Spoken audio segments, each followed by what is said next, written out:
Right, welcome back to Millennial Secrets. This whole series is going to be about challenging masculinity, and I'm so happy to have you, Louis. Louis, right? Yeah, Louis, yeah. Louis, so I wasn't sure if it's Louis or Lewis. Nice to meet you. Nice to meet you, yeah. You've got such an interesting story, and I cannot wait for people to hear it. It's important that we kind of break down these taboos. So let's jump into this. So you identify as queer. I'm queer, yeah. Yeah, and what does that mean for you? I feel queerness has a huge spectrum, right? And that's why I feel like it fits me so well. It's more of a case of like it's unconventional, it doesn't fall into like normal social constructs. Okay, so in terms of my sexuality, I am attracted to just women, but when I mean that, that also means trans women, right? So I'm attracted to a whole spectrum of women. I'm not attracted to men. I've tried, I've been in certain situations and in group sex with men and women, and it doesn't get me off. I'm not there, even though I can have like multiple man crushes, which I do. There's a lot of people I'm just like, oh, like, and they tend to be someone who's bigger than me because I'm quite big. I'm 6'4" and I'm quite big, and if someone's bigger than me, I kind of feel like, they can maybe take care of me or beat me up, So queerness for me is just, and it's not just my sexuality, it's also just the way I present myself, the way I act. It doesn't necessarily fall in the conventional like social construct of being normal. Yeah. Quote unquote. So, sorry, I should have asked you to do this at the start, but please introduce yourself and tell everyone who you are and what you do. I'm Louis Jensen. It's difficult to define what I do, but I suppose I'm a creative director, writer. I manage artists. I paint graffiti. So I'd say I work in the art realm, more like visual arts than anything. Yeah. And that's what I do. I'm, from London, but based in New York and LA, and kind of flip between the two. Yeah. Yeah, that's me. And you've got a really interesting background because you were an ex-gang member, weren't you? Yeah, so I used to, so my story is slightly interesting, and that's why I like to talk about like being queer and like being attracted to the full spectrum of people that identify as women. Yeah. And the fact that I grew up in like gang and drug dealing culture. So from a young age, my stepdad gave me my first 9 bar of hash to sell at school, and like I kind of worked my way up that way in terms of that kind of side of things of making money, which was funny because I also was like quite intelligent at school. Like I got good grades, and I actually weirdly like one of my first like ambitions was to be a barrister. Right. Okay. But it was based off of because also my real dad was kind of in and out, and he was there but not really there. And my mum, I got kicked out at a young age by my mum as well, and I lived with another family for a long period of time. And so like I was kind of brought up by, and this goes a lot about my style as well, but I played basketball as a kid, and so I was brought up by Fresh Prince of Bel-Air. And so for me, my idol, my father figure was like Phil from Fresh Prince of Bel-Air, and then another influence was Dennis Rodman. Okay, I was a huge basketball fan. I can see the Dennis Rodman inspiration. Everything in terms of just like being open, because I see him as someone who is queer as well, and I take a lot of inspiration from that. A lot of big like fuck you, because he again was in such a like mask industry, right? Sports, no one can be gay, no one could be queer, but he didn't give a fuck. He got turn up in a wedding dress, like break, fashion norms in basketball. So I wanted to be a barrister, and I had, pretty good grades, but where I come from, it's kind of, I remember a teacher saying was like, do you think you ever become a barrister? Like no one from this school becomes a barrister. Right. My school doesn't even exist anymore. It was kind of that rough. So I just found my way, and I was very good at making money and, from selling drugs. I ended up buying my first house when I was 17 or 18. And that was from selling? From selling drugs. I had an amazing accountant at the time, which I obviously can't name her, but she made fake pay slips, fake bank statements, and had me down as like a self-employed pharmaceuticalist, which isn't too far from the truth. And I bought my first self. And that was before the crash. So it was a little bit more lenient back then when it comes to the bureaucracy of things. So I continued doing that for a while till it was about 18, 19. And then Were you a millionaire at that point? So Were you ever a millionaire? No, definitely not. But I was comfortable, you know. I was comfortable when house prices wasn't as expensive, and I got somewhere that was run down, and I did it up, and I moved my way on from there. But so I got involved with like someone who was like kind of running the coke in that area, and they were kind of like second down from the people at the top, and like I got really involved. You know, they were a lot older than me, and one day I just had this funny feeling. I was like, fuck, I haven't heard from him. I nearly mentioned his name though, but I won't mention his name. Right. But so I called up our driver and I was like, hey, I haven't seen him. He hasn't come to the safe house. We were supposed to like crush some coke today, press some coke. And I was like, pick me up. We're going to drive around his house to see where he is. He lived in a cul-de-sac. And as we drove round, there was just pig wagons fucking everywhere. And I was like, oh my God, he's been nicked. He's been fucking nicked. Which is weird because we never used to have anything at either of our houses. So then I got him to like drive me back. I packed a bag and I went to the airport, and I fucking took the first flight out and I went to Amsterdam. Stayed in Amsterdam for a bit, and then a friend of mine who I knew for years, his dad had a cave house in Spain.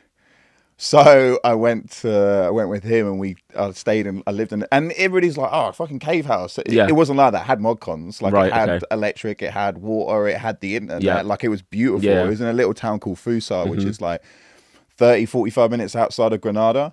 So I lived there for a bit just to hide out. And then we went to this, we went and worked on a barn conversion because we heard from a friend whose mum or girlfriend was making a barn conversion in rural Portugal just outside of like Porto. Yeah. So I was there for a bit just to like tie things over while my partner was going through the case and being convicted. Turns out she was an ex-copper. She kicked us out. Had no money left. I ran out of my savings that I took with me. But luckily we met some English couple at a Renaissance fair, and we built a chicken hutch for them. And they gave me enough money to get back to the UK. Yeah. Because he had been convicted then, and I think he got between 5 and 7 years. And he's spending time in Isle of Wight. So I came back and I was like, fuck, what the fuck do I do? Like, I need to do something legit. And I'd like bought and sold houses, so I became a real estate agent for a few months. Right, okay. And then I met someone that I knew through art, that I knew from back in the day, and then I just found my way back into the art world and started painting graffiti and stuff again. So at that point, did you know that you were queer? There's this moment when I was about 15 or 16, and I remember we were calling the guy that would drop off benzocaine to us, which is the cutting agent for coke, right? Okay. We used to get this deal out from China, which would fly this 25 kilos of benzocaine to Wales. I'd go to Wales, pick up this benzocaine, right? And I remember we called him, and he was like, "What the fuck do you want?" I was like, "Oh, we would like, time and date." And he was like, "Mate, my girlfriend's got a fucking dildo right up my ass. I ain't got fucking time with this." I'm like, and then just the call kind of cut dead, and I was like, "Man, he's hard as fucking nails, and like he's taking a dildo up the ass." I was like, "That's really interesting." And I was like, "I have heard you like that, by the way."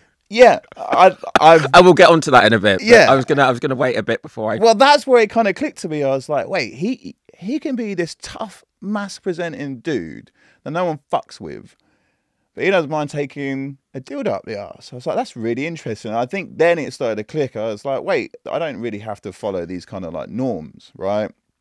And I always felt like I was a little odd as a kid anyway, just because of the way I dressed. And,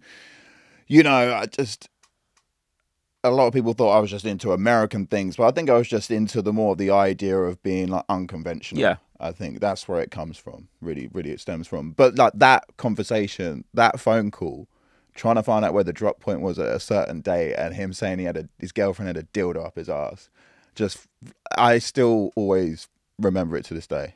Okay, so then how soon after that information did you try it yourself? 12 years? Hang on. No, actually much longer than that. Nearly 15 years. So you found out that this guy was being pegged. Was he being pegged? I don't fully know the details. I don't want to assume. I just know he had a fucking dildo up his ass.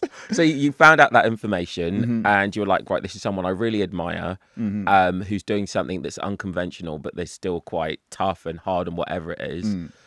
So during those 10 years, did you experiment with men or? I didn't experiment and remember. What I would say is, like, I like to be honest about this now, because I think a lot of men do this and don't really talk about it. But there was periods of time when I was like 100% like fetishizing over like trans people. Okay. I also, I feel there's times I was looking at gay porn as well, and I think a lot of men fucking do, and they choose not to admit it, Again, like I don't find myself physically attracted, or I haven't met anyone. I actually don't want to never say never, but I've never met a man that I'm like sexually attracted to. In fact, it like feels like the opposite when I've been in those group situations before. But I would say from a young age, I was definitely fetishizing about being with a trans person. Why do you think that is? In terms of the attraction, I'm not sure. Because oddly, I'm kind of more attracted to, when it comes to, a cisgender female, I'm very much attracted to someone who's a bit more like masc presenting when it comes to that. But when it comes to a trans woman, I'm definitely more attracted to a trans woman who is like very feminine. Okay. So there's the either end of the spectrum. Do you know why that might be? No, I haven't really delved too much into it, but it definitely started from a young age that I would like dabble into like trans porn or like alternative porn. Again, like breaking. Again, this is why I identify as queer, because it's not near your conventional porn. But what is conventional porn these days? Because it's such a massive spectrum. Yeah. Just need to say, this is an explicit podcast, so I am going to go there with the questions. yeah, that's fine. So with the trans girls that you've been with, and when you've been in that situation, have you been the top or the bottom? I've been both. Okay. I very much identify as switch, but more top presenting. Right. To be fair, and the reason being with that, and this goes on to the pegging actually with a partner. The reason I'm into that is not just, and this is going to sound so fucking self-righteous, right? But I think you're brilliant. I think it's brilliant that you're coming on here and saying all this.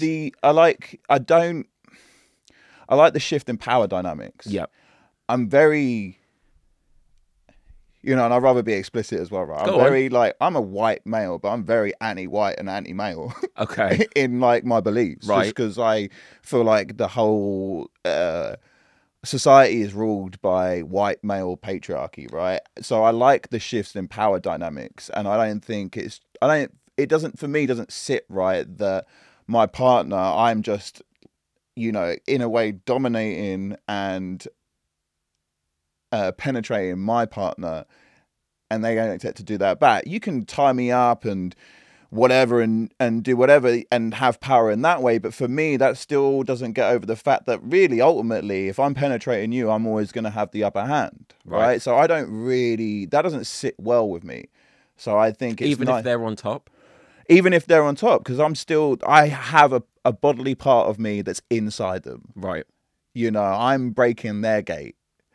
So I like the idea of that should be a shared like what's the word? It just should be a shared moment, a shared experience, right? Like we should equally have the right. Like that's why I don't believe in terminology like a girlfriend or a boyfriend. Is like I like the idea of saying partnership, because to me as well, like girlfriend boyfriend has this idea of like ownership, right? And I'm not a huge fan of that either, because I very much feel like this is equal playing field. When you're being pegged, yeah. You feel as though you're giving the power to that person. Yeah, and I don't want to say like given the power, like I have the right to give the power. I don't know if like I like the sound of that, but it's just having the shared experience. Are you quite submissive? No, I wouldn't say. I like I say, I definitely lean to more being dominant than submissive. Yeah. I definitely do lean more that way, and I just think that's my upbringing of being like brought up in this like masc environment gang. I also was a K1 fighter for many years. I was gonna say, yeah. I was like champion IKBF at cruiserweight, so I come from these backgrounds, and I work in graffiti. We all like these are super like like dominant. But that's the thing, like industries, you right? come from this background. You come from South London. You're a graffiti artist. You were a cage fighter, K1 fighter. K1 fighter, yeah. So you were a graffiti artist. You're a K1 fighter. You used to deal drugs, but yet you enjoy being pegged. Yeah. Like, do you know what I mean? Like, that's such it's a big unconventional. Statement. Yeah, but I think I lean onto that more. That's what I mean. I like these kind of like dualities of it, right? I like to, and I also, maybe it's an ego thing to feel like I can do everything, you know? Do you feel judged by like anyone that's still in those industries, like by friends or family? Yeah, but I just fucking laugh at it because, well, at the end of the day, we were kind of talking about it earlier, right? I know I'm from a position of privilege and a position of power, being a cisgender male, white, right? So I'm 6'4". You know, I used to fight. Like, I can take care of myself. I like, you know, I don't necessarily fuck with people, but I like to see people's reactions because at the end of the day, they're not going to say shit. Like, I know this. I won't mention his, again, I'm not going to mention any names of people, but I've got this really good friend in Detroit, and, you know, he comes from like 7 Mile. He comes from a rough part of Detroit. And we were talking, and we're in this group setting, and I was like, you know, I've been with trans women. I find trans women attractive. You know, I find that power. You know, the fact that they make themselves vulnerable and they can be their true self, especially in such a judgmental society that we're in. Like I find it super attractive. And he was like, and I could see his reaction. He was like, all right, bet, yeah. I knew he felt uncomfortable with it, but he wouldn't say shit to me. You know, like I have that power, and that's why I'm very open about it, because I recognize that power. I recognize that no one's going to say shit to me. You know, I remember being at an event once. I went to a show and I was dressed in full S&M gear, and this guy approached me, obviously thinking I was some sort of pushover. He immediately was like, "Hey, you fucking look gay, man, rah rah rah." And I was like, "You what?" And he was like, "What?" Like, didn't think that my accent was going to come out of me like that. And I was like, "What'd you call me?" Yeah. He was like, "Oh, no worries, man. I don't want no trouble." And I was like, "Good." You know, so I know I can like flex it a little bit without, I hope it doesn't sound too arrogant. No, not at all. Not at all. Are you on Grindr? No. I mean, yeah, I used to use Field a lot. I like Field. I keep saying they need to sponsor this podcast. Someone always mentions Field on this show. I like it because it's not just because people seem to think it's quite seedy, right? And I, you know, especially when I tell friends that don't actually know about it, they're just like, "Oh, it's a sex app, it's a kink app," and it's like, it is, but there's an element of respect. I mean, you do get some dickheads on there who are just like trying it on, but I find it very respectful. Everybody's super honest and communicative. A lot of people right? say that, yeah. Yeah, it's about communication. I mean, in any relationship, it's about communication, whether it's a fling or something more serious. It's all like rests on communication. And I find that app actually promotes like being communicative and allows you to be super open with that and talk to other people that are kind of like-minded. That's why I like to, again, queerness just encompasses everything for me. You could be gay, you could be a lesbian, you could be trans, you could be, you know, you could be non-binary. Like, queerness is the whole spectrum to me. And, you know, for me, I use queerness as, I identify as queers because I don't necessarily fit in any of those kind of subcategories, because you don't want to be put in a box, do you? It's not even about being like, I'm not even bothered about putting a box. It's just, I don't feel there is a box for me but queerness. Yeah. You know? Yeah. That's interesting. We'll get back to all of that stuff in a bit, but I kind of want to talk about your drug addiction, if that's okay.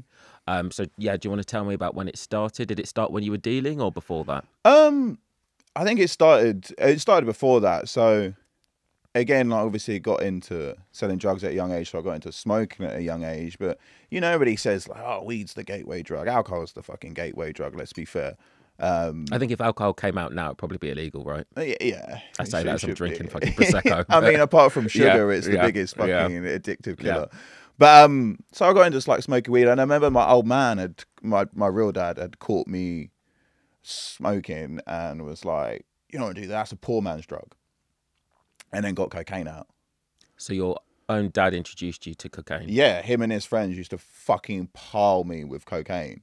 And now I look back, and I've had therapy over it, obviously, but like how they thought that was acceptable, I have no fucking idea. My dad gave me my first line of coke when I was 15. Took me whoring when I was 17. What's whoring? Took me to brothels. Really? Yeah, that was like, we went to Poland for my birthday, and you know, that was him coming in my life. Like, oh, you know, he'll flash some money for a bit, we'll do some things, and then I won't see him again, or we'll fall out. We don't speak now purely because I'm sober. Like, he has a cocaine addiction himself. But yeah, so anyway, it developed into like having a cocaine addiction and then being like functioning. Like, I was a functioning addict, and So then it was almost like drinking coffee. When I say drinking coffee, it's almost like it was part of your routine, kind of well, it's undetectable. part of my identity, right? Because as on the sideline, I had a production company when I first started getting back into art again, and we did this project in Denmark through Vice magazine, where I met Michael Olsen, he bought the first safe injection facilities in Denmark, in Copenhagen. I'm a quarter Danish as well. Not that I've never met that side of the family, but I can see that. Viking blood. You Yeah. can kind of see it. But he had these safe injection facilities, and he set up this magazine called Illegal Magazine, which was unbiased stories on drugs. And I was like, that's fucking cool. I want to bring that to the UK. I want to bring that to London. And what we did is, like, we created a London edition. It was just unbiased stories and drugs to educate people. And I'd give it to homeless people, and they'll sell it on the streets.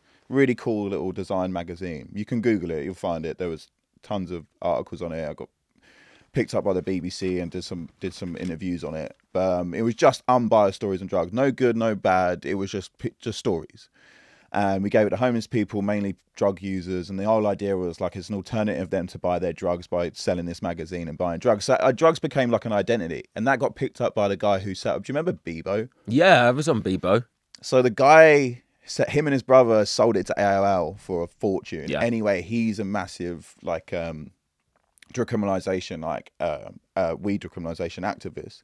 And he set up a party called Sister, which is Cannabis is Safer Than Alcohol. He found my magazine, got me on board to run for Parliament, which I ran for Parliament in 2014. You've lived so many lives, I know, haven't you? yeah, but this was all along the side of it. So, and I've always been very much like the decriminalization of drugs, not the legalization. There's a difference, right? Because for me and like, you know, like my brothers and that would survive on drug money. Like our mum would, Nan, everybody in our estate would survive on illegal money. That's how we got shopping. That's how we got, you know, paid the gas. That's how we paid the electric. So I'm not into legalization as such, because you get rid of a whole black market and you crash a whole economy of working and lower class people if there's not available, right? So I was always into the criminalization. So that's when I led into like running for mayor. I tried running for mayor. There's a whole, you can Google Louis Jensen mayoral campaign and you'll see a YouTube video. I talk about macroeconomic objectives and how this can help society. So drugs was a huge identity for me. But then it just got to a point when I was just like abusing everything. Every day I would get up. There was one point I was in my studio in Bermondsey and I was sniffing lines and crying into the cocaine. I was crying because I was doing too much cocaine. The cocaine was washing away because I was crying into the cocaine, and then ordering more cocaine because I'm doing cocaine. It became like this vicious circle, and I just become super suicidal. Do you still blame your dad for this? Do you resent him? Yeah, I definitely resent him for a lot of things, for sure. My mum not so much. My mum kicked me out at a young age, but she suffers from various different mental health issues or whatever, so I can kind of forgive her, and like we've come back full circle, and I know how to keep my distance with her. It's fine. But like with my dad, he's just obviously, I've realised that he's just a narcissist and a sociopath in a way. You know, I don't know if you know about Davina McCall's story, but she used to do cocaine with her mum. So her mum introduced it to her when she was very young, and it sounds very similar. Yeah. How did you get clean after that? Because that must have been rock bottom when you were crying into the cocaine. Rock bottom was, there was 2 days and they were consecutive days, but was one day for me. So having been suicidal was it was always jumping. You know, like people. Like it's very interesting to talk to people who have been suicidal, because I always like, that's a selfish thing to do, but weirdly suicide in your head is actually the most selfless act that you can do, because you're like, oh, the world is better off without me, people are better off without me. So I always had that kind of very ignorant oppression of it before, but after going through it and going through depression, you're just like, fuck no, actually it's a feeling. So it was always jumping. And then one day I was laying in bed just smoking weed, snorting cocaine, and I had to call my girlfriend up, my girlfriend who I lived with at the time. I had to call her up, my partner, and I was holding on to the end of the bed, and I was like, I'm going to jump, Annie, you need to come home. So she came home. we're fine. And then the next day, I'm like standing on the balcony, and I always remember this. She ran because I got a duplex in Bermondsey, and like she ran up the stairs, like dropped her bag, and it was seeing her face crying. She thought I'd actually jumped. She came home and she couldn't hear me. I was out on the balcony, and she couldn't hear. Like she just started like bawling. She was like, "Oh my God, I thought the worst had happened," and I was like, "Fuck." So I checked myself into rehab. And then I did like just over 2.5, 3 weeks in rehab. Is that the Priory or? No, you see, because I've tried AA and I tried CA, and I don't, each to their own, right? Same as religion. But I didn't really like the idea of this higher being coming into play, and the 12 steps didn't like quite sit with me. I tried it I tried it for 3 years prior to that because I knew I had an issue, and it didn't work. So I found a place in Gloucester that did CBT, like clinical behavioural therapy, that did that. And they adopt some of the 12 steps in it. But that's what I did. So I checked into this place in Gloucester because they had one in London, but I was like, I don't want to be in London. I need to be out. Yeah. And it helped. I mean, one, it's fucking expensive, right? So if I have a line or a drink now, it'd be the most expensive fucking drink or drug I'd ever do, So like that is always a deterrent, right? But realistically, I just had to then work on changing my identity and like learning it. And that's why I'm quite open about being sober. I try to not do it in such an arrogant fucking way, because it's the last thing you want is someone being like, "Oh, I don't drink, I don't smoke, I don't do this." But I do it because it helps me reinforce that I am sober and I will stay sober, and I think with my sex, and that I was going to ask about this is a thing. So this is where it led to me being more open with my sex life and being more true to me, because I think a lot of like drug addiction anyway is suppressing like thoughts and feelings, right? Maybe angers, but also I think my sexuality and like the ability to be open and be true to who I am was suppressed by my drug addiction. Really? 100%. So do you think that the reason that you became addicted to coke was because you were suppressing your queer identity? One of many things. I think it's my relationship and trauma as a kid growing up. Yeah. I think that was one thing. That was definitely one. I think possibly my sexuality and just like being true to who I am, having to fall into some sort of like social construct with life, like getting older. Oh, you need to be married, have kids, and weirdly we live in a generation when that's not so true anymore, and we need to kind of break that boundary and break that barrier and that stereotype. I think it was a lot of factors, but that is definitely one of them. What were you so afraid of? Failing. So do you think that by being with, because at this point, were you not sure if you were attracted to men, to women, to trans women? I think at that point in terms of when I was getting sober or before getting sober. So at the point when you weren't sober, so when you were doing all of the coke and you're crying into the lines and that sort of thing, do you think at that point what was it? Were you scared of, because you said you were scared that you were going to be a failure? Scared of failure at everything, yeah. Everything. But what sexually? Love, work, career, just life. Yeah.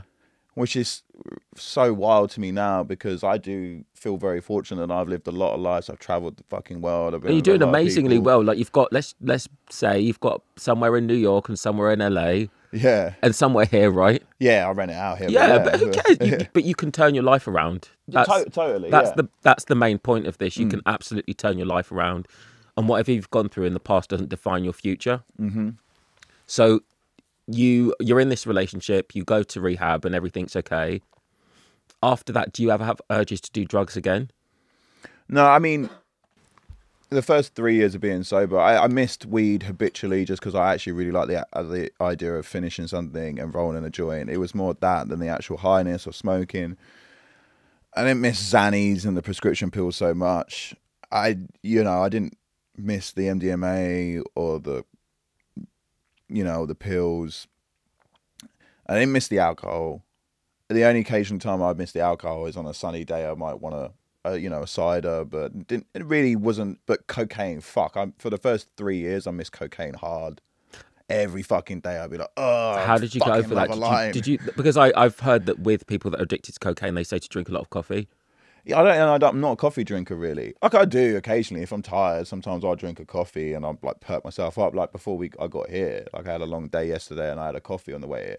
right? But I'm not, I'm not hugely into coffee. Sugar, on the other hand, I mean, it hits. Does that become a new addiction? It hits. Well, it always was anyway, and I assumed that. I mean, you can't tell. You've got very white teeth. You're in great shape. Well, I just had the teeth done. Let's be fair. I don't want to sugarcoat that. Excuse the pun. But sugar was always an addiction for me anyway. And weirdly, when I went to rehab, I was like, I'm going to give up weed. I'm not going to have the munchies. Fuck me, my sugar intake just boom skyrocketed. Did you put on a lot of weight? Nah, I keep fit. I run every day. I work out every day. So the sugar. I mean, I suppose it's much better to eat. Diabetes could be an issue, know, but luckily I have got it under control now. But only because I did some research into it, and it hits the same endorphins as cocaine does, sugar does. Do you think that sex is hitting the same endorphins for you as drugs? No, because I wouldn't say like I'm addicted to sex, but like when I became sober, I was definitely then open to exploring my sexuality more and being more. I don't want to say like spiritual or cliche with this, but I definitely felt more in tune with sex. Like I felt, I was definitely more present, and it was more about the sex and less because, I was not a nice person younger when it came to sex and partners, and I used it as a story. I thought it'd be fucking cool. Fuck this, fuck this person, and fuck that person. Like, it was just, it became a story, and it was less about, like, I didn't really care about the fucking sex, and it was always about the chase anyway. The chase is always much more entertaining than the actual sex. But since being sober, I realized, oh, this is fucking beautiful, and I can really, like, lean into it more and be present, and I'm enjoying it. Like, and it's, like, more, again, I don't want to sound, like, cliche but, it's more euphoric. And don't get me wrong, I've had fucking amazing sex on cocaine. Like, you rub cocaine on a genital, it's wild. Do you ever miss that? Nah, because I've done it. I'm very much like, I've been there, done that. I love your honesty, Lou. I think it's brilliant. Just keep going. I don't even have to really interview you. You're just talking. It's brilliant. I used to love. That's the worst thing when I go to, because I still go to AA meetings. Even though I wasn't part of AA, I go to AA meetings. Just to check in. I was like, well, the worst times sober is still better than your best times high. And I'm like, you fucking weren't there for my best times high. They were amazing. Yeah. That's just a ridiculous fucking statement in my eyes. But the thing is, having sex on drugs has been fun. But again, it's a different type of experience. Yeah. It's all about experiences, right? And I feel like being sober and present in sex, and then that's allowed me to then explore because it's not just about the drug and having the story and just having sex and just unloading. It's like, it's allowed me to explore these different avenues and like look at maybe like different kinks and see what I like. Look about being pegged and really kind of be a bit more intelligent about my sex life. Okay, so let's go to the dating then. Are you on any dating apps at the moment? No. I'm in a situationship. Okay, go on. Let's talk about that. If you're comfortable to talk about it. I'm comfortable. It's just I don't know really how to explain it because at the moment it's a bit of a grey area with me and my partner, and I don't really know how it is. That's nothing to do with the sex. It's just more about personal needs and wants. What are your needs and wants?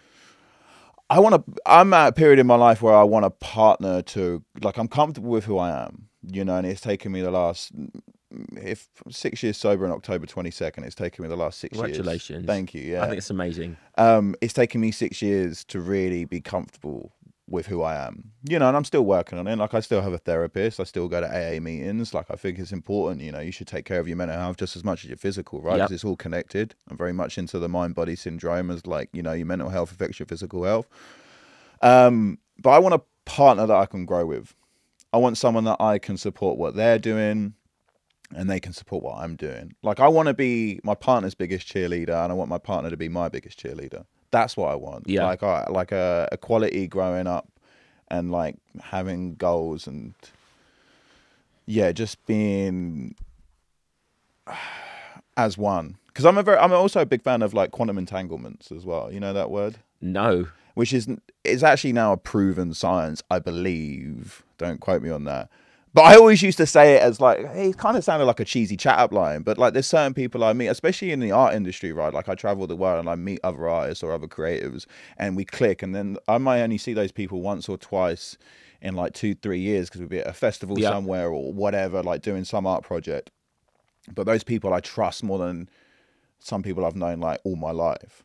Oh, really? And I believe that's quantum entanglements. Yeah. That's the collision of like our energy collision of atoms, right?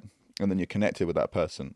So for a partner, I want to feel that connectivity, and then like again, like just be aligned. They can be completely, you know, they can have a conventional structure to their life, but like I feel like, which doesn't matter. I don't need to be someone who's creative or anything like that, but I just think we need to have synergy and wanting the best for each other.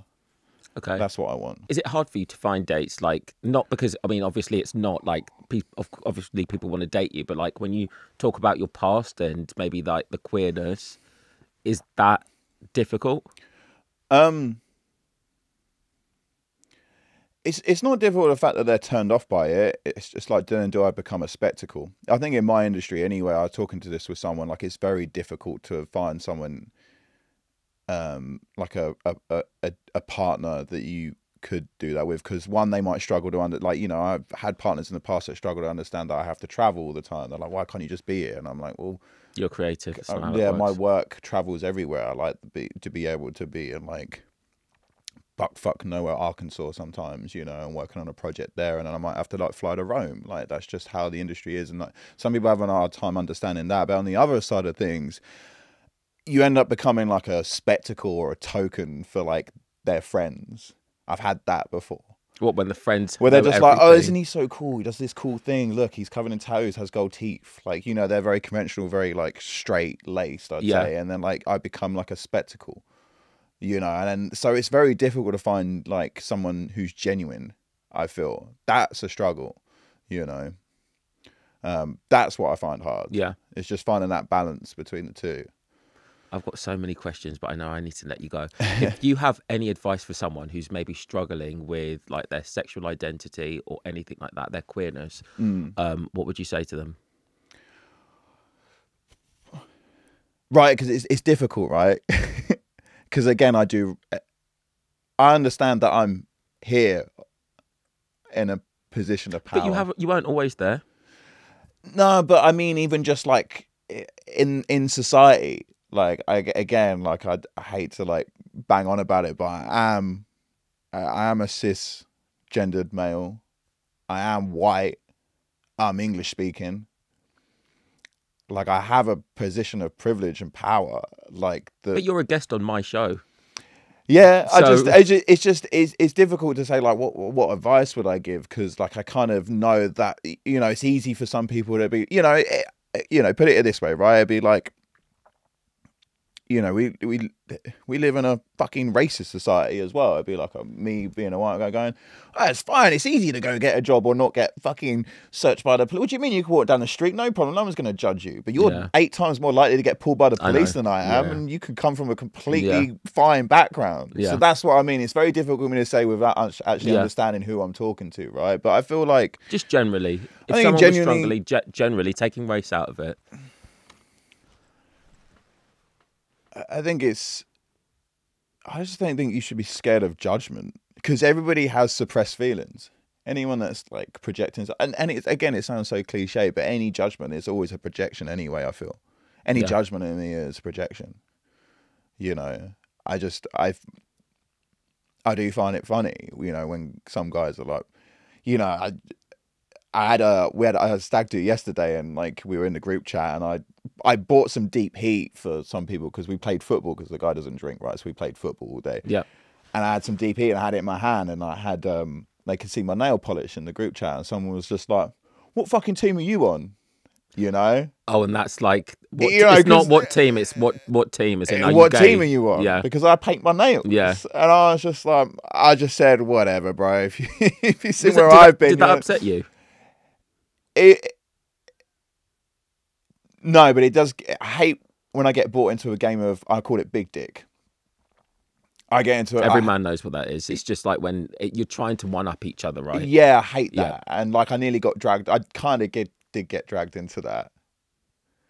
I said to him, I was like, fuck, this sounds terrible, but I was like, I've been with supermodels and porn stars. I think you might want to check yourself. And I shouldn't have. That's such a dick fucking thing to say. That's such a dick thing to say. I mean, he was being a dick for yeah, I know, dude. But like, I hated myself for that. I was like, why?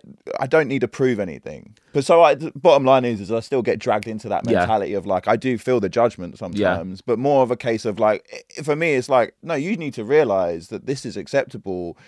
And maybe you would feel happier in your life if you took a dip. Because I was like, if you took a dip, did you say? No, if you took a dip into this lifestyle. If you took it, if you felt comfortable doing nails, because sometimes I have eyeliner on as well. People are like, you got eyeliner on? Yeah. And they're like, what, are you gay? And I'm like, no, I just like my eyes in eyeliner. What's your fucking problem? You know? Yeah. I think people would just feel much more comfortable by giving something a go and then making judgment. Yeah. You know, I don't mind the judgment afterwards. People are like, well, it didn't work for me. And I'm like, well, cool, it works for me. You know, but don't come at me.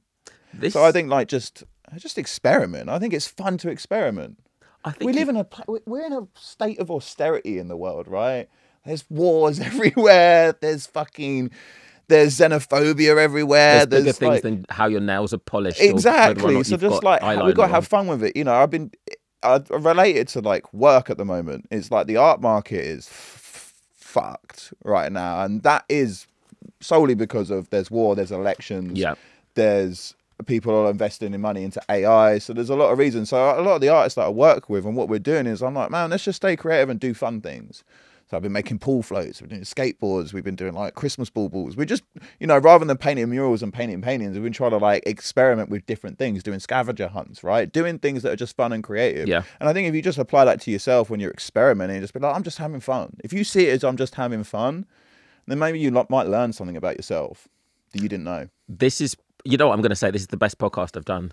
Sorry to any other guests. I think you've all been amazing, but you've just been so honest. I've never had somebody come on here and talk about their drug addiction and surviving and really turning their lives around. You know, do you know what I mean? Yeah. Like it's such a big deal for this. And I mean, to come on here and say all of this. So thank you so much. Do you have an Instagram or anything that people can follow? Spraying Bricks. Spraying Bricks, okay. Spraying Bricks, yeah. Cool. If I'm saying that right, yeah. Guys, give Louis loads of love in the comment section. Thank you again for coming on. Follow me here. I want to kind of have you on again, if that's okay, on a panel. Would you do it? Yeah, of course, yeah. Brilliant. I'd like to do a panel. Thank you so much for watching. Thanks, guys. Thank you.